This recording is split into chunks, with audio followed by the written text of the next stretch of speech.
how to invest in share market அப்படின்னு சொல்லி தான் பார்க்குறோம். ஸோ நீங்கள் யாராவது ஷேர் மார்க்கெட்டில் இன்வெஸ்ட் பண்ணணும் ஃபஸ்ட் டைம் அப்படின்னு சொல்லி விரும்புனீங்கன்னா உங்களுக்காக தான் அந்த வீடியோ. ஸோ எப்படி வந்துட்டு ஸ்டார்ட் டு எண்டு வந்துட்டு நம்ம ஒரு ஸ்டாக் மார்க்கெட்டில் வந்து இன்வெஸ்ட் பண்ணுறது அப்படின்னு சொல்லி பார்த்துடலாம். இது ரொம்ப சிம்பிள் தான். ஸ்டாக் மார்க்கெட்டில் ஃபஸ்ட்டு நீங்கள் இன்வெஸ்ட் பண்ணணும் அப்படின்னா ஒரு புரோக்கர்கிட்ட போகணும். எப்படின்னு பார்த்தீங்கன்னா நார்மலாக நம்ம வந்து ஒரு இடம் வாங்கணும்னு வைங்களேன். ஸோ நம்ம எல்லா பக்கம் மேக்ஸிமம் அலைஞ்சு பார்ப்போம். இல்லை ஏதோ ஒரு புரோக்கர்கிட்ட சொன்னோம் அப்படின்னா அவர் ஒரு இடத்த கூட்டு போய் எல்லாம் பேசி முடிச்சு ஒரு கமிஷன் வாங்கிட்டு நம்மளுக்கு அந்த இடத்த வாங்கி கொடுத்துருவாரு. ஸோ அதே மாதிரி தான் நீங்கள் ஸ்டாக் மார்க்கெட்டில் வந்துட்டு ஒரு ஷேர் வந்து வாங்கணும் இல்லை ஒரு கம்பெனியில் இன்வெஸ்ட் பண்ணணும் அப்படின்னா புரோக்கர்ஸ் இருக்கிறாங்க. ஸோ புரோக்கர்ஸ்னா ரியல் புரோக்கர்ஸ் கிடையாது, லைக் ஆப் மாதிரி தான் இருக்கும். ஸோ ரெகுலர் நம்ம யூஸ் பண்ணுற ஆப்ஸ் மாதிரி தான். So angel one, Zerodha, Upstox, grow அப்படின்னு சொல்லிட்டு நிறைய ஆப்ஸ் இருக்குது.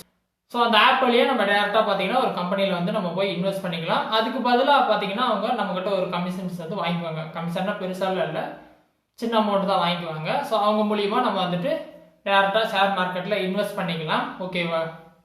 நீங்கள் ஷேர் மார்க்கெட்டில் இன்வெஸ்ட் பண்ணணும் அப்படின்னு சொல்லிட்டு ஃபஸ்ட்டு முடிவு பண்ணிட்டீங்கன்னா நீங்கள் பண்ண வேண்டிய முதல் விஷயம், ப்ளே ஸ்டோரில் போயிட்டு இந்த மாதிரி ப்ரோக்கரேஜ் ஆப் வந்து நிறைய இருக்கும். ஸோ அதில் ஒன்று சூஸ் பண்ணி அதில் வந்து ஒரு அக்கௌண்ட் ஓப்பன் பண்ணணும். Demat and trading account. So 2 அக்கௌண்ட்டுன்னு பயப்படாதீங்க, கிட்டத்தட்ட ஒரே அக்கௌண்ட் தான். ஸோ ஒரு சில விஷயங்கள் பண்ணுறதுக்கு அந்த ட்ரேடிங் அப்படின்னு அக்கௌண்ட் ஓப்பன் பண்ணணும். பட் ப்ரொசீஜர் எல்லாமே ஒன்று தான். கிட்டத்தட்ட இது ரெண்டும் ஒரே அக்கௌண்ட் தான். இதுக்கு என்னென்ன தேவைப்படும்னு பார்த்தீங்கன்னா உங்களோட phone number, Aadhaar card, PAN card and உங்களோட பேங்க் அக்கௌண்ட். ஸோ இந்த 4 டீட்டெயில்ஸ் மட்டும் இருந்தாலே போதும். அழகாக ஒரு அக்கௌண்ட்டை நீங்கள் ஒரு 5 நிமிஷத்துலேயே ஓப்பன் பண்ணிடலாம். ஓகேவா? இந்த அக்கௌண்ட் ஓப்பனிங்கில் உங்களுக்கு இன்னும் பிரச்சனை இருக்குது, யாராவது சொல்லி கொடுத்தாதான் எனக்கு ஹெல்ப்ஃபுல்லாக இருக்கும் அப்படின்னு தோணுச்சுன்னா நான் ஆல்ரெடி இதை பற்றி வீடியோ போட்டிருக்கேன். கிட்டத்தட்ட ஒரு 4 ஆப் பற்றி நான் வீடியோ போட்டிருக்கேன்.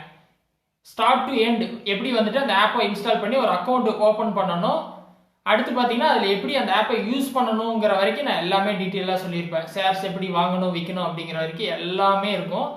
ஸோ அதோட லிங்க் எல்லாமே வீடியோ டிஸ்கிரிப்ஷனில் தரேன். 4 ஆப் என்னென்னு பார்த்தீங்கன்னா பைசா, ஏஞ்சல் ஒன், அப்ஸ்டாக்ஸ், க்ரோ. இந்த 4 ஆப்ல எப்படி ஒரு அக்கௌண்ட் டீட்டெயிலாக ஓப்பன் பண்ணுறது, அந்த ஸ்க்ரீனில் என்னென்ன வருமோ எல்லாத்தையும் ரெக்கார்ட் பண்ணி எப்படி ஓப்பன் பண்ணுறதுன்னு சொல்லியிருக்கேன். A to Z எப்படி ஓப்பன் பண்ணணும், எப்படி யூஸ் பண்ணணும்னு சொல்லிட்டு என்னோட இன்னொரு சேனலில் ஸ்டெப் பை ஸ்டெப் டுட்டோரியல் இருக்குது. அதோட லிங்க்கை நான் கீழே தர்றேன், நீங்கள் செக் பண்ணி பாருங்கள். ரொம்ப ஹெல்ப்ஃபுல்லாக இருக்கும். ஸோ அதில் மேக்ஸிமம் அதை நீங்கள் ஃபாலோ பண்ணிட்டீங்க அப்படின்னா ஈஸியாக அந்த டிமாட் அண்ட் ட்ரேடிங் அக்கௌண்ட்டை நீங்கள் எனேபிள் பண்ணிடலாம். ஓகேவா? ஸோ என்னோட டுட்டோரியல்ஸை பாருங்கள், எப்படி அக்கௌண்ட் கம்ப்ளீட்டாக ஓப்பன் பண்ணணும் அப்படின்னு சொல்லிட்டு அதில் இருக்கும். ஸோ அந்த ப்ரொசீஜர்லாம் முடிச்சிட்டிங்க அப்படின்னா ஒரு 2-3 டேஸ் டைமில் வந்துட்டு உங்கள் அக்கௌண்ட் வந்து ஆக்டிவேட் ஆகிடும். ஏன்னா உடனே ஆக்டிவேட் ஆகாது, கொஞ்சம் டைம் எடுக்கும். 1 டேக்குள்ளே மேக்ஸிமம் பண்ணிடுவாங்க. பட் ஒரு 3 டேஸ் மேக்ஸிமம் வச்சுக்கோங்க. அந்த டைம் முடிச்சோன்னா உங்கள் அக்கௌண்ட் வந்து ஆக்டிவேட் ஆகிடும். ஸோ எப்படி யூஸ் பண்ணுறதுன்னு அதில் வீடியோஸ் என்னோட சேனலில் இருக்கும், போய் செக் பண்ணி பாருங்கள். ஸோ டேரெக்டாக நீங்கள் பணத்தை உள்ளே போடணும். ஸோ உங்கள் பேங்க் அக்கௌண்ட்லேருந்து இந்த புரோக்கரேஜ் ஆப்குள்ளே வந்து நீங்கள் பணம் போட்டீங்க அப்படின்னா அந்த பணத்தை வச்சு நீங்கள் எந்த கம்பெனியில் ஷேர் வாங்கணுமோ, எவ்வளோ ஷேர் வாங்கணுமோ அதை நீங்கள் வாங்கிக்கலாம். அது உங்கள் அக்கௌண்ட்டில் வந்து கிரெடிட் ஆயிடும். அதுக்கப்புறம் ப்ரைஸ் ஏறின பின்னாடி நீங்கள் அதை விற்கிறதுனா விற்றுக்கலாம், இல்லை லாங் டேர்முக்கு ஹோல்ட் பண்ணி வைக்கிறதுனாலும் ஹோல்டு பண்ணி வச்சுக்கலாம். ஸோ அது உங்களோட சாய்ஸ். ஓகேவா?